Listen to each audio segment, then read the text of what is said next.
welcome everybody. Good to see you all here. Thanks for joining, depending what time zone you're in. A little Friday morning workshop. This one's going to be a little bit quicker than usual, but packed with some really good stuff and on one of my favorite topics and something that I've worked on quite a bit. So we're going to be talking about user onboarding, doing some examples, some quick activities, and hopefully having everyone leave feeling more confident and ready to put this stuff into action. I think we got most everyone here and we got a lot to get into. So I'm going to go ahead and get started. And if more people join, they'll catch up on the recording. All right. Like I said, last time, give me a thumbs up on the reaction. You can hear me, and see my screen. I think we're all good with this. We are recording. I got the chat open. Wonderful. Let's get started. My name is Joe. I'm going to be your instructor today. I am the design advocate at Lyssna, and I've basically been a product designer, researcher for 10 plus years. And most of that time, I've also been teaching research, product design, running workshops, courses through all different areas, but as probably some have or found this through Bite-Size UX. And that's pretty much what I'm doing here at Lyssna, running and creating a lot of educational material to help build better products, help you get more out of Lyssna if you're using it, and giving you some hands-on skills to apply to whatever you're working on. In my time as a product designer and researcher, I've worked on products of all shapes and sizes. I did a lot of freelance work and jumped around from all different types of projects, all different types of teams, subject matter area, skills and focuses of the project. So I've seen a lot of the different scenarios and challenges as well that come up in different areas of research and product design. And I say that because I like to bring a lot of that experience into our workshops, talk about some projects that I've worked on if they're relevant. And I'll definitely be doing a little bit of that today because onboarding specifically is something that I have spent a lot of time working on. I used to get hired to do onboarding experiences quite a bit and learn some lessons from them. And that's why we're here today. No matter what topic we're talking about or what we're doing a workshop on, my goal is for each of you to leave with real tangible skills, confidence, and feeling ready to put the stuff into your work, whatever you're working on, whether you're a student learning product design, you're in an organization and have a special project coming up, or just the day-to-day things that you're doing and wanting to do them better.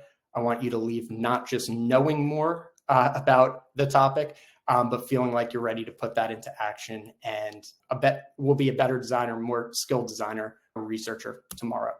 So I'm going to ask these at the end of class. This is how I assess how our workshop went. My two big questions. Did you enjoy this workshop? I'll ask you that at the end. I want to make sure everyone had a good, comfortable time here today and that it was worth it to take some time out of your day or night to join me. And my second question, the more important one, do you feel like a better, more confident designer, researcher, product person than you were 45 minutes ago? So I'll ask you that at the end and hopefully get some thumbs up there. And if not, I'll give you a feedback survey to tell me how we can improve. All right, some quick tips for getting the most out of our workshop. Everything is recorded, and I will be sending out the recording of the workshop, the slides, and some other resources that we talk about. So you'll be able to come back if you miss anything, or if you just want to refresh, maybe when onboarding becomes relevant in what you're working on, you'll have that recording and everything we chat about here today. Keep the chat open and active. I'm going to be sharing some links in the chat. We're going to have some really quick activities, but I'm going to be asking you, throwing some questions out there to the group and having you respond in the chat. So we'll do a couple of those once we get into it. Also, if you have questions, drop them in there. I'll try to get to as many as I can, or if there's a relevant one when it comes up, I'll try to hit on it. So feel free to drop them in. But overall, I want this to be interactive, hearing from you guys and chiming in and giving me some feedback on the questions I'm going to throw out there. So keep the chat open. You've already done a great job of that. Finally, stay comfortable, hydrated, and happy. Again, quick workshop today. So it's not a marathon, 2.5-hour workshop, but still take care of yourself, grab some water. I got a big This is what I won in our Secret Santa at Lyssna. Nice shout out to Diane for choosing this water bottle for me. Stay hydrated, comfortable, happy, and if there's anything I can do to make it more enjoyable, just let me know. All right. Got through it in 9 minutes, record time. It's a Ninja bottle. It's a Stanley bottle, which I know there's the hype around it, but it's pretty good. It's a pain to clean, honestly, because there's like a bunch of pieces, but it keeps my water nice and cold. So it was a good free Secret Santa gift. All right, let's do it, everyone. We're all here for the do's and don'ts of user onboarding. And we are going to get into onboarding, but we're going to start with a little story / scenario that we're going to be using and looking at quite a bit and breaking down as an example and a real, something very similar project that I've worked on, but a real life example to show not only the importance, the impact of onboarding, but showing how the design decisions we make early on can lead to make or break many aspects of the experience for users later. So let's start with that story. All right, we got Sarah Diaz here. Sarah's going to be our kind of user or the focal point of the story and the onboarding stuff that we're going to be looking at. Teacher and debate team coach at Edgewood Middle School and wants to raise money to cover expenses for her students to travel to the World Debate Finals. So Sarah's trying to raise some money to get the debate team their travel expenses. We're going to imagine that Sarah creates 2 different fundraising campaigns and landing pages on 2 separate platforms. We got YoFundMe and BroFundMe, my shortened versions, fictional versions of something like GoFundMe. Again, I'm not giving you a ton of background here, but you can make some inferences. We got 2 different versions from 2 different platforms or companies, both with the same intention. Sarah is trying to raise some money to get her team to the World Finals and cover some of the travel costs and stuff like that. Okay, so we're going to come back to this, but I want to share a link and I want to get actually your feedback on these pages. So I'm going to share this link in the chat and you can go ahead and click on it. And I'll give everyone a couple minutes here to just read through it. This is a Lyssna study where you're going to be looking at those 2 pages and asked a couple questions on them. So this should only take 2-3 minutes on this, but take some time, read through the scenario here. You can click start and you'll see the directions for the preference test. Take a moment to review both designs, select the option that you think would make you more likely to donate. And you'll see the 2 options here. You can zoom in on them, check them out, and then make a selection on the one. After you make a selection, here, I'll choose this one. There's a question here, why did you make this choice? Just leave a couple bullet points or a quick note.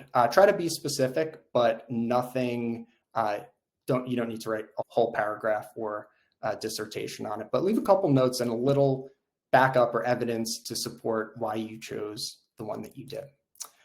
All right, so just give me a thumbs up if everyone can access that. Everyone click on that link and just make sure you can get there. Good. Awesome. All right, cool. So I'm going to just set the timer on my phone because my little plugin's not working, but I'll give everyone a couple minutes. We'll take 3 minutes on this, read through it, read through the pages, take a good look at them, make your choice, and leave a couple notes that we'll be coming back to and checking out in a bit. All right, got my timer on. We'll talk in 3 minutes. Oh, wow, you guys are fast. I'm privately looking at the results page here, and I see we already got a lot of responses. Nice. All right, so we have 46 people here, so we'll see we have how many responses. 22. Nice. Yeah, take your time, take a couple more minutes. No right or wrong answers on this one. Just with all usability studies, want to hear your feedback, your thoughts, and we're going to take a look at this and tie this in to onboarding and what we're talking about in just a little bit. All right, cool. So if you're still working on that, we're not going to check it out for another, let's say 10, 15 minutes here. Make sure you get that done. and it looks like everyone's making their way through it. So I'm going to keep moving here, but take a second to wrap it up, drop your feedback in, and I'll refresh it, and we'll take a look at those and time in just a sec. All right, we are going to come back to that and tie it into onboarding. But now that we got some results rolling in, I'm curious and excited to see your feedback and some of your thoughts on it. We're going to move away from that for a second and talk about what you're all here for, onboarding 101. So let's start with just the high level overview, make sure we're all on the same page here. Onboarding usually happens during a user's first time experience with a product or maybe a new feature. So it's a first time experience. It can be adapted and used in a lot of different ways, but generally it happens at some point when a user is being introduced or opening up a new product or feature for the first time. So this is a little blurry, but just some examples like the Grammarly onboarding here. In typical onboarding experiences, we'll see maybe something like this, kind of a step-by-step process, some setup steps, a sign-in or account creation. You might see something like coach marks here, or pointing out or highlighting new features, or directing you as a user where to go or how to get started, and providing some of those initial hints to get you familiar with the interface. It could be a walkthrough like we're seeing over here with Gmail or this inbox that gives you some tips and tutorials on how to use it. Basically, there are tons of different patterns and ways to design an onboarding experience, but I wanted to show a couple common ones that you're probably familiar with, just to make sure everyone is on board, no pun intended, with what we're talking about here and where this happens in the experience. So quick thumbs up from the reactions. Everyone knows what we're talking about with an onboarding experience. You've done these before, you've seen them, they look familiar. Awesome. You've skipped through these slides really quickly if you're like me. Great.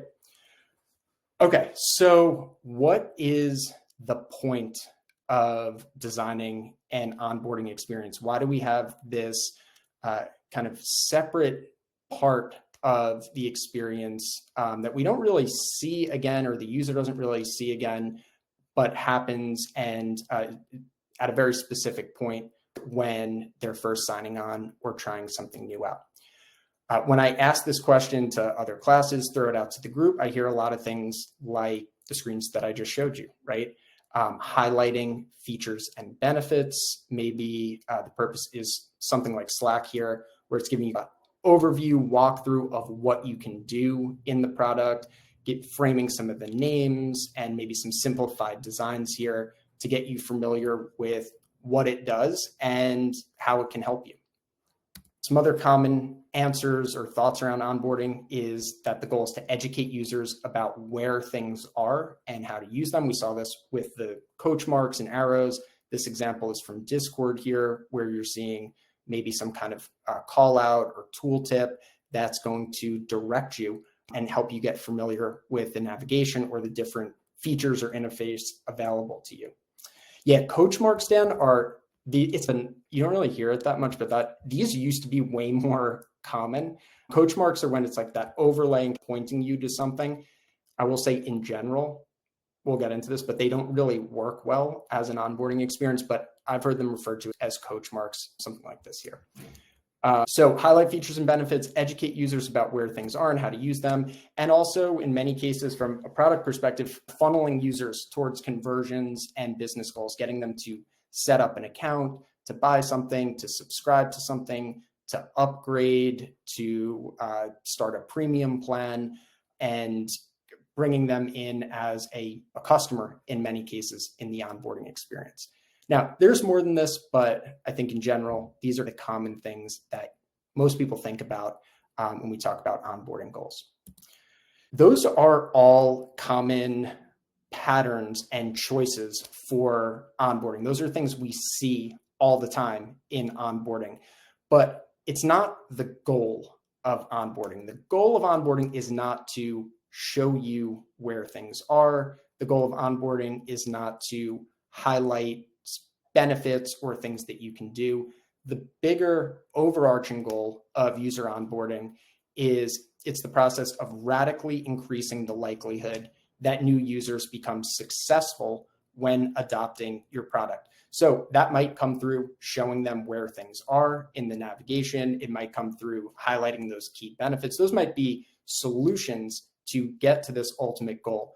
But I want to shift how you think about onboarding a little bit from kind of the solutions or patterns or tasks that you're doing as the goal, and rather thinking of those as a pathway or a method to get to the ultimate goal of increasing the likelihood that new user, that person who just downloaded your app with hopes of doing something, becomes successful in that first session, and more importantly, every session and every need they have down the road when they're using it.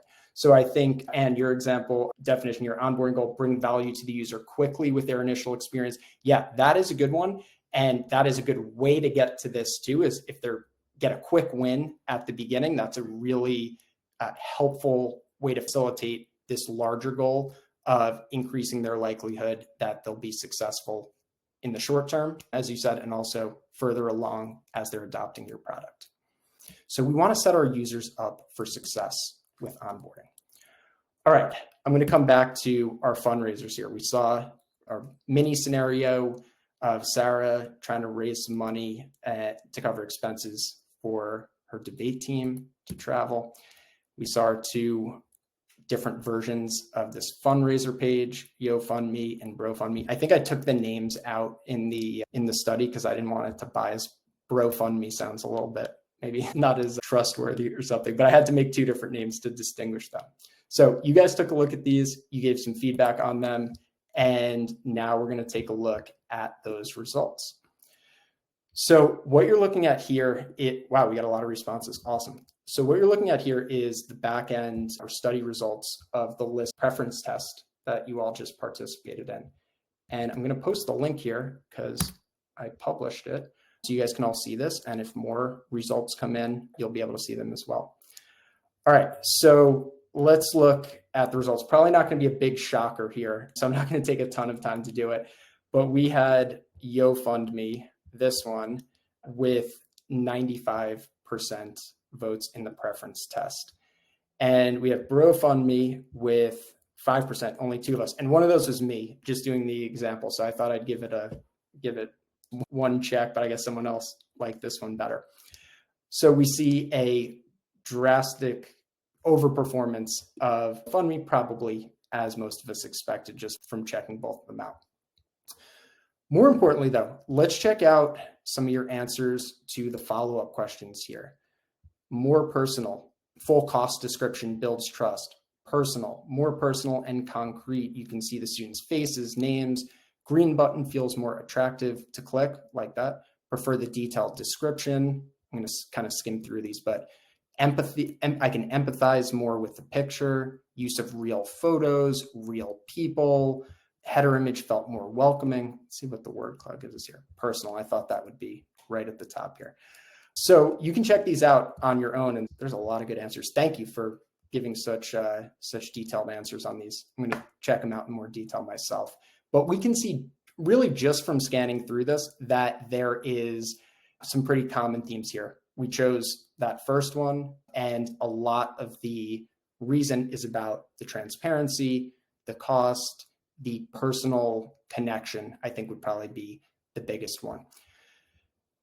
So that probably isn't a huge surprise, and it's probably not a huge surprise why one outperformed the other so drastically. All the stuff that we just talked about, it's more personal, more of a connection, more trustworthy, more specific about the donation impact. And the other one, much of your feedback was that it was generic, vague, not personal or compelling.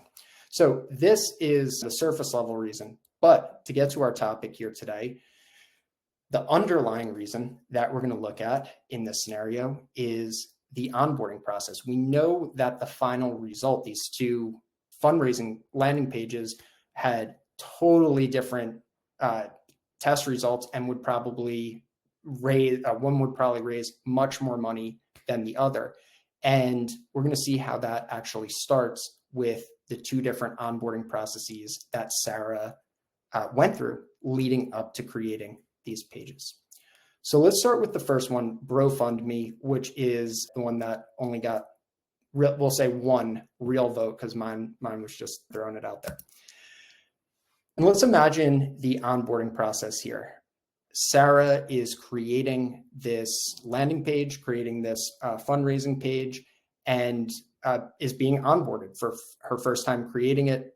She's getting some tips and kind of a walkthrough of how to do it. We see a little tip here to upload a cover photo. And after she does that, to give your fundraiser a descriptive title. So that is an onboarding process, right? It's giving Sarah a little bit of a guidance on what to do and where. Obviously not the most thorough and probably stuff that she could figure out on her own. But for the example, a simple onboarding process that is directing you Sarah at the steps and what to do to create a landing page and to launch her fundraiser. It is an onboarding process, but going by our definition, it does not radically increase the likelihood that Sarah will be successful in her goal of raising money. Yes, it helps her build out the landing page or gives a step-by-step walkthrough of how to create a landing page and maybe publish it or launch her fundraiser. But going back to that broader definition, these tips or the little snippet that we looked through, these are not going to do much really for helping Sarah maximize and reach her ultimate goal of raising money and taking her middle school debate team to New York for the Debate World Finals. Let's look at YoFundMe and the onboarding process. This is the one that 95% of you voted for. Similar, let's say, design pattern here with some tooltips and kind of a walkthrough, but very different in the copy that's being showed. It doesn't just say upload a cover photo. It says upload a cover photo. Fundraisers with photos raise 3 times more money than those without. Some tips: capture genuine moments that tell a story, show the people and causes that donors are supporting, and don't use generic stock photos or graphics that lack a personal connection.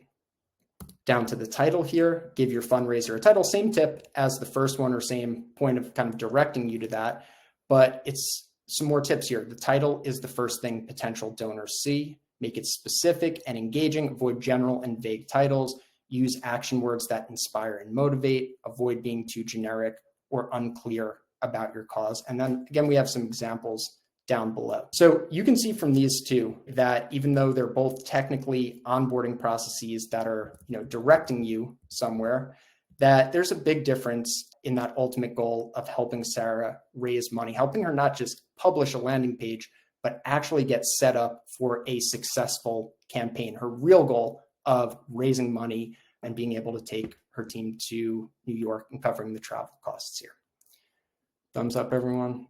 Got that? I tried to keep the examples pretty simple and not go into too much detail, but all right, awesome, amazing. So I wanted to start with that. And while we have mentioned a lot of these and just looked at a few examples of them, I want to get into some specific do's and don'ts, expanding outside of that landing page example and getting into some of the underlying principles that you can apply to just about any onboarding experience. So let's start with the first one. Don't expect users to blindly trust you or your product, let's say. Instead, if you're asking users to do a task, clearly show how it will benefit them. All right, put a gold star on this one. I'll send the slides up, but if you're taking notes or screenshotting, this is the one that you want to remember. I hope you remember all 3 of them, but if you're asking users to do a task, show how it will benefit them. Let's look at an example here. Going back to a fundraiser example with this one, this is not good. The user clicks a button to create a new fundraiser, and the app funder, we'll call it, says, do you want to allow funder to access photos, media, and files on your device? Allow or deny. This is asking the user to give you access to personal things. But the more important thing is it's not telling you why. It's not telling you how it's going to help the user, help you create a more successful fundraiser here. And a lot of apps do this. I download a lot and I open them up for the first time and get a million of these permissions. And I basically deny all of them because I don't know why I need to do them. I haven't been given a good reason. So I'm not going to just blindly trust that it's going to pay off, let's say, in the long term. This example, not good. This one's a little bit better. Create a new fundraiser. Would you like to allow funder to access photos, media, and files on your device? This will allow you to easily upload photos and media to your fundraiser. I'd say this is about 20% better. It's still asking for it. It's not really telling you how it's going to benefit you or make you more successful, but at least it's giving a little context as to why it's asking. It'll probably an obvious answer, but it'll allow you to easily upload photos and media to your fundraiser. Slightly better here, not just hoping for totally blind trust, but giving the user a little context as to why you're asking and what you'll be able to do if you accept it. Much better. And this is pretty much like the example we just looked at with the fundraiser. Fundraisers with photos raise over 15 times more money than those without. Get started by uploading a great cover photo that brings attention to your cause. We see something called permission priming here, enabling access to photos. That then would launch this permission priming or permission notification that we just saw. And then we see a little confirmation here that you've enabled access to photos. This is 1,000 times better than that first example.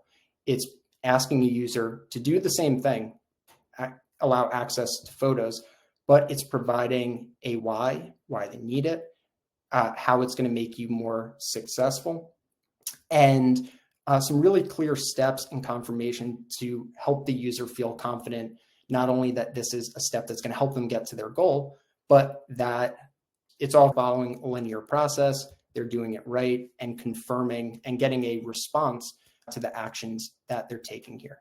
Much, much, much better.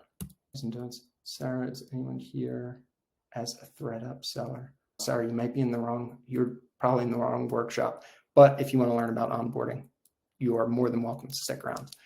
All right. So our first don't is don't ask users to blindly trust you. Instead, tell them how the things you're asking them to do are going to help them. Our second do and don't here, our don't is don't get dragged into click counting hell. I'll talk about what that means. Instead, prioritize setting the user up for success and then make the process as efficient as possible. Don't count clicks. This is something that a lot of clients I've had, stakeholders, and probably even myself at some point have got hung up on. You want an onboarding experience to be efficient, right? You don't want to have extra steps in there making the user jump through too many hoops that they don't need to. So you want it to be efficient, but it's the speed of the onboarding process and how quickly they go through it is not as important as instilling confidence and guiding them to success. And the example I come back to all the time with this is imagine a dating app that had 3 screens and it said, how old are you? Or welcome, how old are you? Gender, and we found some people we think you'll like.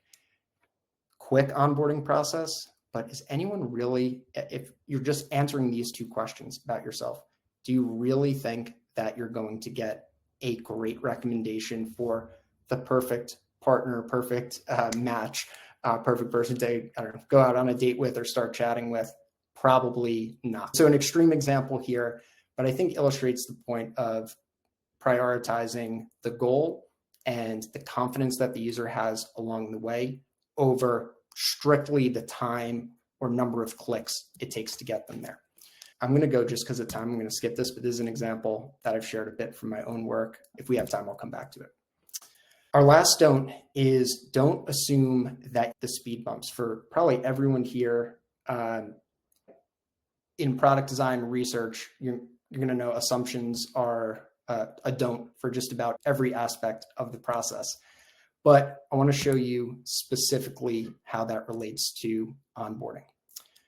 There are a handful of what I like to call them usual suspects that frequently lead to drop-off. Things like permission notifications, long forms, logins, signing up, payment, permissions. These are things that are often part of an onboarding experience. They're a chore or a pain for people to do.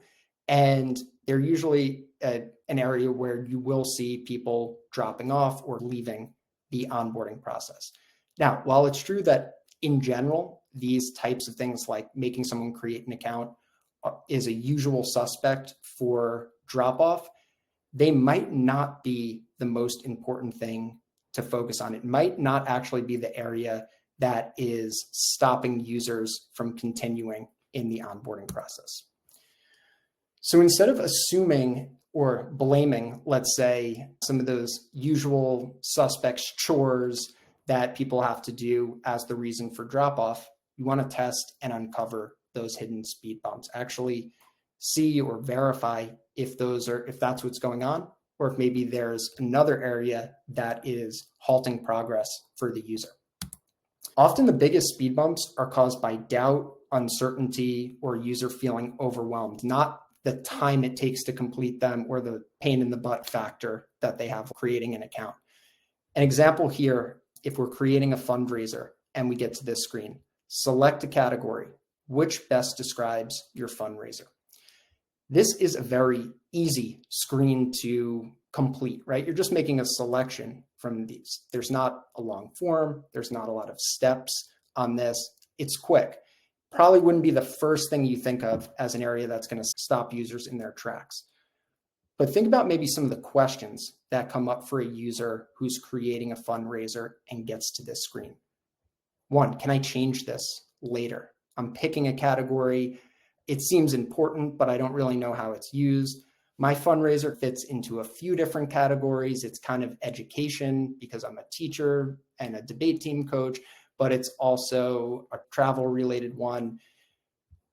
It only takes one click to complete this screen, but the questions that might come up for a user or the hesitation could be those hidden points that are going to be a way bigger factor in whether they continue successfully and confidently or freeze, drop off, and leave, never to be seen again. I'm going to pull this screen up here, and this is going to be our last activity before we wrap up here today. I'll put the screen big back up on the screen share, but I want to give everyone 2 minutes on this. Take a look at this screen where a user is setting up a fundraiser and selecting a category. Take a look at some of these little pieces of feedback here.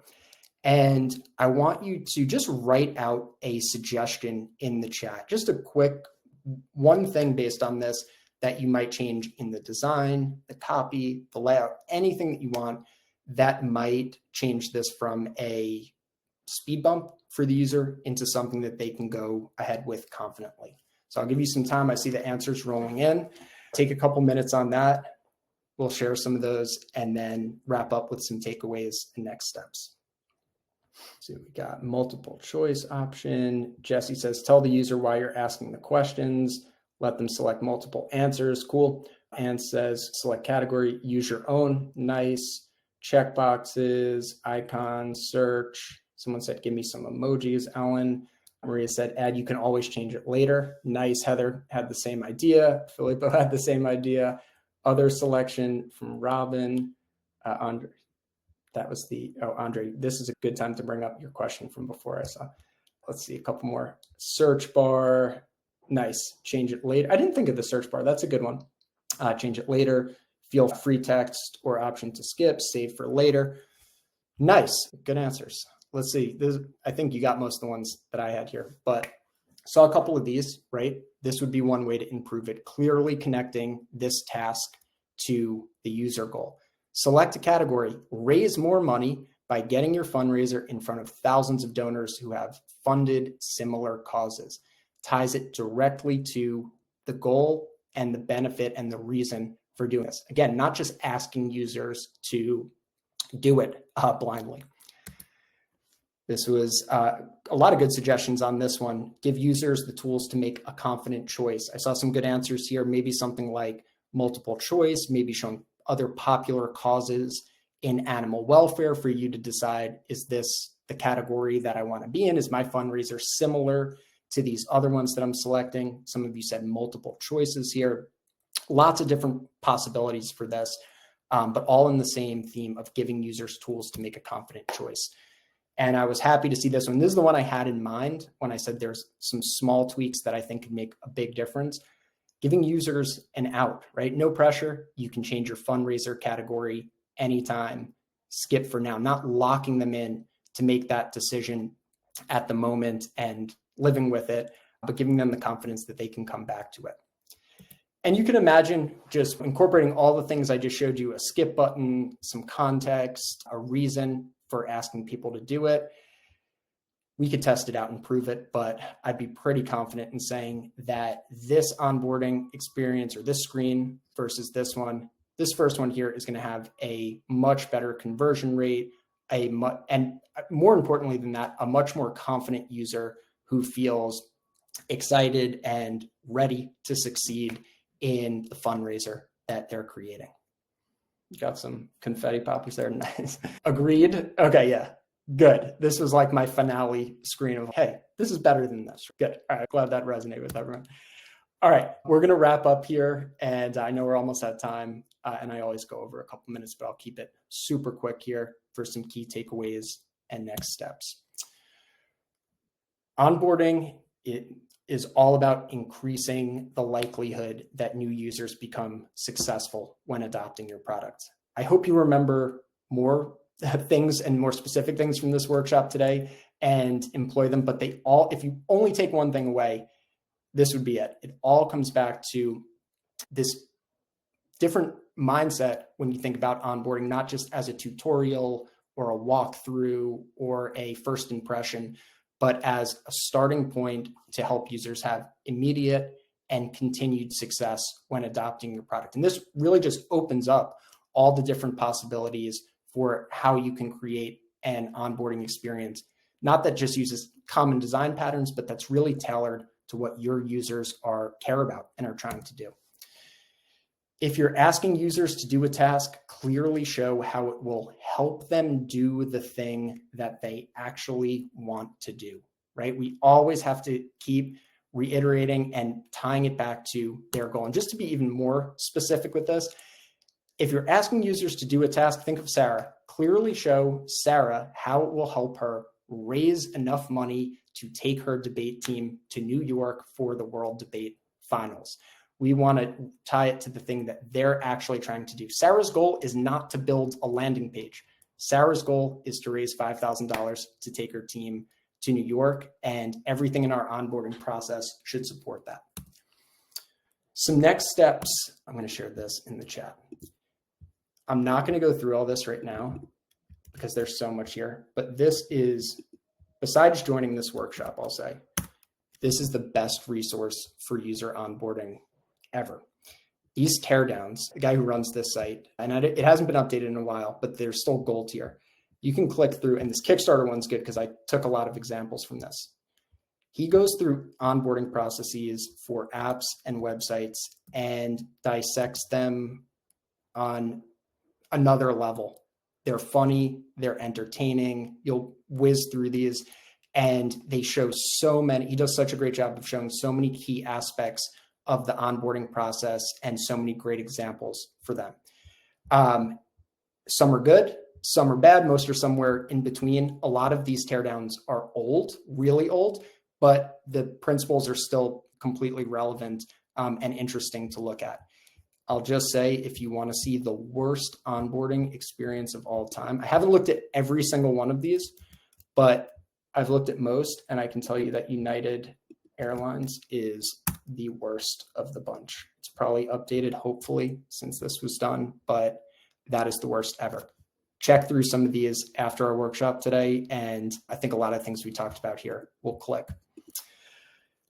Also, last next step is start testing your onboarding experience on Lyssna. Onboarding is a great and an area where you can test, a great use case for remote testing, for preference testing. A lot of the features and templates that we have on Lyssna are perfect or even specific for onboarding experiences. I've run lots and lots of studies on Lyssna way before I worked here for onboarding experiences, and really doing what we did today, identifying maybe some of the steps or hitches that come up that can lead to people dropping off or feeling less confident. So again, don't assume where those things are happening. Give Lyssna a spin, test it out. All right, my two big questions. Thanks for hanging a couple minutes late with me here, everybody. First, did you enjoy this workshop? I hope it was 47 minutes spent and that I kept you entertained and engaged the whole time. Awesome. Second, my more important question, do you feel like a better, more confident designer than you were 47 minutes ago? I know we covered a lot in this, so definitely go check back on the slides, check back the recording, but I really wanted to include principles here that would apply to certainly any onboarding experience that you're working on, but also a lot of things outside of the onboarding experience and just generally creating a better user experience here. Got some love in the chat here. Awesome. Thank you, everybody. Thank you so much for joining, everybody. And thanks for staying a couple minutes late. I hope you all have a great Friday, whether it's the start of your day-ish like it is for me, or you're getting ready to enjoy your weekend. Great to have you all here. Thanks for the awesome participation and feedback. Keep an eye out for some upcoming events. We've got a bunch that are on the calendar and a bunch more in the works. All right, hopefully I'll see you on another workshop soon. Thanks again.